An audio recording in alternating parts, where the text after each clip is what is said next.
சூளைமேலேருந்து ஹாஜா பேசுகிறேன். இது Apache RTR 160 4V model. அதாவது இதில் 2 மாடல் வருது. ஒன்று FI, ஒன்று நார்மலு. இது FI கிடையாது, இது நார்மல் டைப் தான். பாருங்கள், இந்த வண்டியில் வர DC யூனிட் இதுதான். DC unit. இந்த DC யூனிட்டில் வரக்கூடிய இந்த ஜாக்கில் பாருங்கள், மொத்தம் இந்த DCலேருந்து மொத்தம் 18 ஒயர் வருது. இந்த 18 ஒயரும் எதுக்கு லைன் போகுதுன்னு இப்போ பார்க்கலாம். அதுக்கப்புறம் இந்த DCயில் பார்த்தீங்கன்னா மற்ற வண்டியில் வர DCI மாதிரி கிடையாது. இந்த வண்டியில் கொஞ்சம் டிஃப்ரெண்ட்டாக கொடுத்துருக்காங்க. அது என்னென்னு பின்னாடி நம்ம பார்க்கலாம். இது எதெல்லாம் கண்ட்ரோல் பண்ணுது, என்னென்ன வேலை செய்யுது நம்ம பின்னாடி பார்க்கலாம். இப்போ இந்த 18 லைனையும் எதுக்கு லைன் போகுதுன்னு இப்போ பார்க்கலாம். பாருங்கள், எல்லோவில் பிளாக் கோடு பாருங்கள், எல்லோவில் பிளாக் கோடு. இது EOD சென்சாருக்கு போகக்கூடிய ஒரு லைனு. இது பார்த்திங்கன்னா ப்ளூ. இது வந்து இக்னிஷன் புட்டிகாயில் சொல்லுவோம் பார்த்தீங்களா, இக்னிஷன் காயில், அதுக்கு போகக்கூடிய ஒரு லைனு. பக்கத்தில் பாருங்கள், ரெட்டில் ஒரு பிளாக்.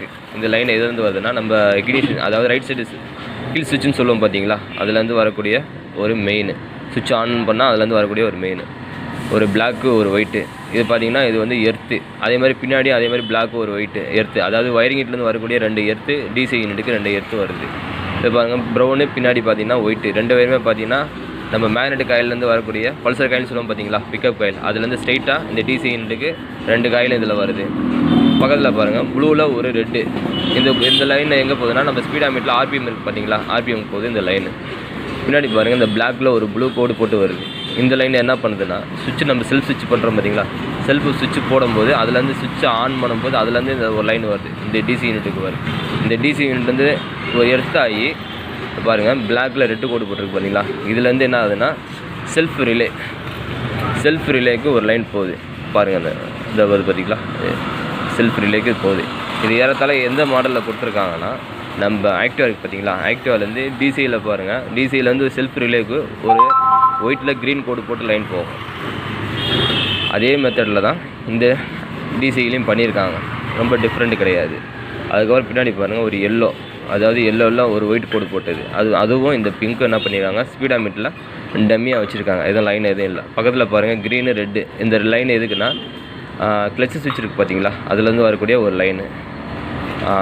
மெயினாக அந்த 4 ஒயருக்கு பாருங்கள், இந்த 5 ஒயர்.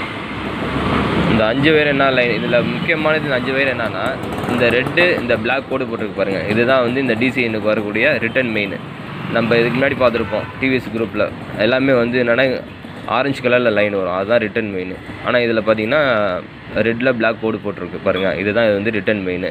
மீதி இதில் 4மே என்னன்னு பார்த்தீங்கன்னா இதில் ஒரு டிஃப்ரெண்ட்டாக கொடுத்துருக்காங்க. என்ன டிஃப்ரெண்ட்னா, இந்த DC யூனிட்லேருந்து ஹெட்லைட்டு பார்த்திங்கன்னா இந்த DC யூனிட்லேருந்து தான் கண்ட்ரோல் பண்ணுது. மற்ற வண்டியில் பார்த்துருப்போம் நம்ம ரெகுலேட்டர்லேருந்து ஹெட்லைட்டுக்கு போகும். அப்படி இல்லைன்னா DCயில் கொடுத்துருப்பாங்க ஹெட்லைட்டு. ஆனால் இந்த வண்டியில் வந்து ரெகுலேட்டரும் கண்ட்ரோல் கிடையாது, அதாவது DCலையும் கண்ட்ரோல் கிடையாது. இந்த DC யூனிட்லேருந்து தான் இந்த ஹெட்லைட்டுக்கு பவர் சப்ளை போகுது. அதாவது இது ஹை பீமாக இருந்தாலும் சரி, லோ பீமாக இருந்தாலும் சரி, பாஸ் அடிக்கிறா இருந்தாலும் இந்த DCயிலேருந்து தான் சப்ளை போகுது. டேரெக்டாக அது இந்த DCயிலேருந்து லைனு சுவிட்சுக்கு போகுது. பாருங்கள், இதை பாருங்கள், இது ஹை பீம் லைனு. எல்லோவில் 2 கோடு போட்டிருக்கு பார்த்தீங்களா, இது வந்து ஹை பீம் டேரெக்டாக லைன் போடுது. வண்டி நம்ம ஸ்டார்ட் பண்ணிட்டாவே இதில் டேரெக்டாக லைன் ஹை பீம் லைன் போகும். அதே மாதிரி பக்கத்தில் பாருங்கள், ஒரு ஒயிட்டில் பிளாக் கோடு போட்டிருக்கு பார்த்தீங்களா, இது வந்து டிம் டிப் சுவிட்ச் ஆன் பண்ணினே இதில் லைன் வரும். அந்த இதில் ஒரு மெயின் ஒன்று வரும். இதில் மெயின் வந்துட்டு இதுலேருந்து தான் உங்களுக்கு வந்து என்ன ஆகுதுன்னா டிம் டிப் லைன் போகும். அதாவது ஹை பீம் இருக்குது பார்த்தீங்கன்னா, இது ஹை பீமே, இது டிம் டிப் உள்ள லைனு. இது பக்கத்தில் பாருங்கள், பாஸ் லைட்டு. இது வந்து பாஸ் அடித்தா இதுலேருந்து லைன் போகும்.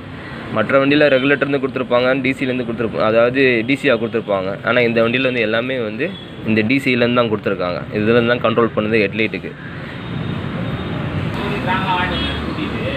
அவ்வளோதான். இதில் வந்து வரக்கூடிய 18 லைனும் இப்போ நான் சொல்லிட்டேன் நான். அதுக்கப்புறம் இந்த வண்டியில் இன்னொன்று என்னென்னா, இந்த வண்டியில் வந்து மேக்னெட் காயில் பார்த்தீங்கன்னா வெறும் சார்ஜிங் லைன் மட்டும்தான் வரும். பாருங்கள், 2 மேக்னெட் காயிலேருந்து வரக்கூடிய 2 சார்ஜிங் லைன் தான்.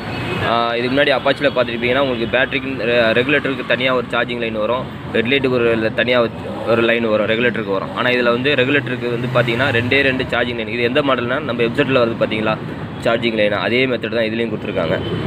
டேரெக்டாக ரெட்டிஃபைருக்கு 2 லைன் போகும்.